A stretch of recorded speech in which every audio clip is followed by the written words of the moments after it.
السلام عليكم ورحمة الله وبركاته. معكم حسين، ورجعت لكم بحلقة جديدة. اليوم شرحنا لعبة قديمة كلش ومعها ذكريات اللعبة تحمل ذكريات عزيزة علي. اسمها لعبة ماينكرافت ستوري مود.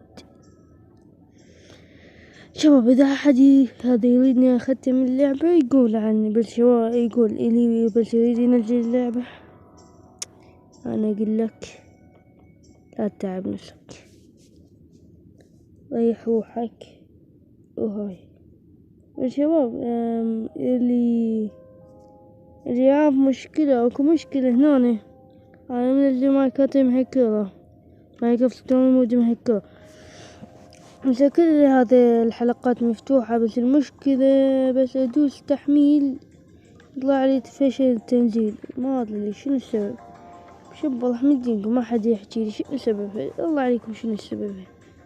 يعني الحلقة الأولى خلصتها، بس الحلقة الثانية ما أدري شنو السبب. هو تسجيل الحساب ولا شو السبب؟ بس يعني إذا لعبتها مرة ثانية ممكن هذا. يا شنو السبب يا شباب؟ يا أخي ودي ألعب. أول ما نزلت اللعبة تحمست أريد أشوف الفصول. يا أخي رجال، أحد يعرف هذا شلون هذا؟ راح مدينكم اللي يعرف يحكي، والله اللي يعرف يحكي.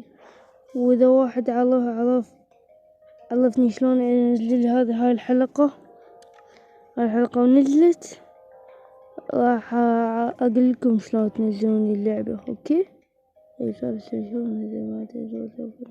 اوكي شباب، يلا مع السلامة.